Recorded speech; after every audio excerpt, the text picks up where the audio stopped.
ഹർഷൻ, ഏതായാലും ഞാൻ അവസാനം ഹർഷൻ പറഞ്ഞ വാചകത്തിൽ നിന്ന് തന്നെ തുടങ്ങാം. മറ്റ് ജനങ്ങളെ പരിഭ്രാന്തരാക്കുന്ന വാർത്തകൾ പ്രക്ഷേപണം ചെയ്യില്ല എന്ന് പറഞ്ഞതിനകത്ത് വളരെ സന്തോഷം.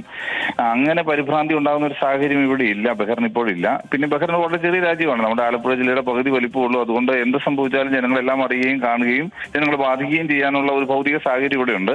രാവിലെ മുതൽ ആക്രമണം ഉണ്ടായിരുന്നു. അത് നമ്മളൊരു ഇതുമായി ബന്ധപ്പെട്ടൊരു വിദഗ്ധനല്ലല്ലോ. എന്തായാലും നമ്മൾ യുദ്ധങ്ങൾ പൊതുവെ കാണുന്ന പോലത്തെയുള്ള വലിയ വിനാശകാരിയായ മിസൈലുകളൊന്നും അല്ല വന്നിട്ടുള്ളത്. ഡ്രോണുകളും അതുമായി അങ്ങനെ വരുന്ന ആക്രമണങ്ങളാണെന്ന് അതാണ് മനസ്സിലാകുന്നത്. ആളപായമൊന്നുമില്ല, ജനജീവിതം സാധാരണഗതിയിലാണ്. ബഹ്റിനെ സംബന്ധിച്ച് മാത്രമാണ് ഈ പറയുന്നത്.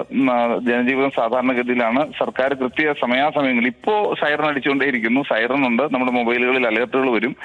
ആ സമയത്ത് വേണ്ട സുരക്ഷിതമായ സ്ഥാനങ്ങളിലേക്ക് മാറുകയോ ഇല്ലെന്നുണ്ടെങ്കിൽ ജാഗരൂകരായിരിക്കുകയോ ചെയ്യാന്നുള്ളതാണ് തൽക്കാലം ചെയ്യാനുള്ളത്. പിന്നെ ഒരു യുദ്ധം എന്നൊക്കെ പറഞ്ഞാൽ കർഷൻ അത് ആരംഭിക്കുന്ന പോലല്ല വികസിക്കുന്ന പോലല്ല അവസാനിക്കുന്നത്. അതുകൊണ്ട് പ്രവചനങ്ങളൊക്കെ അസ്ഥാനത്താണ്, ഇല്ലെന്ന് നമുക്ക് പ്രവചിക്കാൻ കഴിയില്ല. എങ്കിലും തൽക്കാലം ബഹ്റിൻ ഒന്നും ഭയപ്പെടേണ്ടതില്ല, ആ ഒരു സാഹചര്യമില്ല.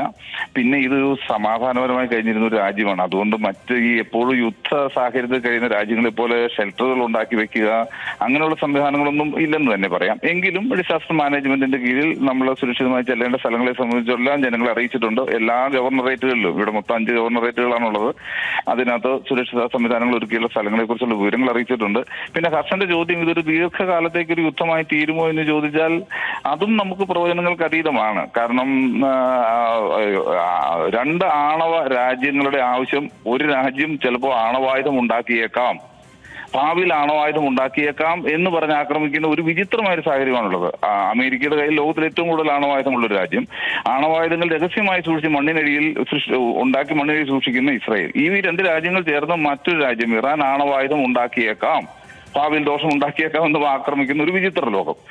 അപ്പൊ അതുകൊണ്ട് ഇത് എത്ര വരെ നീണ്ടു നിൽക്കും? മറ്റൊന്ന്, അവരുടെ ആവശ്യം അവരുടെ ആണവ സമ്പുഷ്ടീകരണവുമായി ബന്ധപ്പെട്ട ഫെസിലിറ്റികളെല്ലാം ഇല്ലാതാക്കുക, അവിടുത്തെ ഒരു ഭരണമാറ്റം വരിക. ഇത് രണ്ടുമാണ് ആവശ്യം. ഇതിന് ഇറാനെ സംബന്ധിച്ച് നമുക്ക് ഈ അഭ്യൂഹങ്ങളല്ലാതെ കൃത്യമായ ധാരണകളില്ല. എത്ര ശക്തമായി എത്ര കാലത്തേക്ക് പൊരുതി നിൽക്കാൻ കഴിയും? കാരണം അമേരിക്കയെ പോലൊരു രാജ്യത്തോട് പൊരുതി നിൽക്കുക എന്ന് പറഞ്ഞാൽ അത്ര എളുപ്പമല്ല. ഇസ്രായേൽ മാത്രമായിരുന്നെങ്കിൽ ഇരു കൂട്ടർക്കും കനത്ത നാശനഷ്ടങ്ങൾ ഉണ്ടായി അത് പ്രവചിക്കാനാകാതെ അവസാനിക്കുമായിരുന്നു. പക്ഷെ ഇത് എത്ര കാലത്തേന് ഇറാന് പിടിച്ചു നിൽക്കാൻ കഴിയും? അവരുടെ കയ്യിലുള്ള ആയുധങ്ങൾ എന്തൊക്കെ എന്നും നമുക്ക് അറിഞ്ഞുകൂടാ. എന്തായാലും കാര്യങ്ങൾ അത്ര ശുഭകരമല്ല. മിഡിൽ ഈസ്റ്റിനെ സംബന്ധിച്ച് ഇത് മിഡിൽ ഈസ്റ്റിലെ രാജ്യങ്ങളൊന്നും ഇറാന് ഒരു രാഷ്ട്രീയമായൊരു ഭീഷണിയോ തമ്മിലൊരു വൈര്യമോ അങ്ങനെ നിതാന്തമായി നിൽക്കേണ്ടതൊന്നല്ല. ഇതിനകത്ത് അമേരിക്കയുമായുള്ള സഖ്യമായി ചേർന്നിട്ടാണ് ഇവരുടെ നിലപാടുകൾ വരുന്നത്. അതുകൊണ്ട് അവരുടെ ബേസുകൾ, അമേരിക്കയുടെ ബേസുകളുള്ള രാജ്യങ്ങൾ, ഇപ്പൊ ബഹ്റിനിൽ ആക്രമിച്ചിരിക്കുന്ന എല്ലാം ബേസിൽ തന്നെയാണ്. അമേരിക്കനൊരു ബേസ് ഇവിടെ ഉണ്ടായിരുന്നു, ഒരു സൈനിക താവളം ഉണ്ടായിരുന്നു. ഇത്തരം സൈനിക താവളങ്ങളെ ആക്രമിക്കല്ലാതെ ഇറാന്റെ കയ്യിലും റിറ്റാലിയേഷൻ നടത്താൻ, പ്രത്യാക്രമണം നടത്താൻ മാർഗങ്ങളൊന്നുമില്ല. അമേരിക്കയിൽ പോയി ആക്രമിക്കാൻ എന്തായാലും പറ്റില്ലല്ലോ. അപ്പൊ അതുകൊണ്ട് ഇത് നേരത്തെ ഇറാൻ പറഞ്ഞിരുന്നതിന് പ്രകാരം ബഹ്റിനിലുള്ള അവരുടെ ബേസിനെ, സൈനിക താവളത്തെയാണ് ആക്രമിക്കുന്നത്. ഇതാണ് എല്ലാ മിഡിൽ ഈസ്റ്റ് രാജ്യങ്ങളിലുമുള്ള അവരുടെ സൈനിക താവളങ്ങൾ, US സൈനിക താവളങ്ങളെയാണ് ലക്ഷ്യമാക്കിയിരിക്കുന്നത്, സിവിലിയൻസിനെ അല്ല.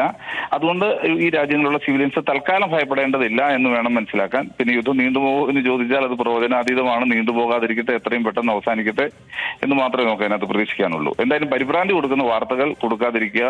ഇവിടെയുള്ള ജനങ്ങൾ സർക്കാർ പറയുന്ന വാർത്തകൾ മാത്രം അനുസരിക്കുകയും കേൾക്കുകയും പ്രചരിപ്പിക്കുകയും ചെയ്യുക എന്നുള്ളതാണ് ഇവിടുത്തെ ജനങ്ങളുടെ ബാധ്യത. നിങ്ങൾ നാട്ടിലുള്ള മാധ്യമങ്ങൾ അങ്ങനെ തന്നെ ചെയ്യുമെന്ന് ഞാൻ വിചാരിക്കുന്നു. ഹർഷൻ.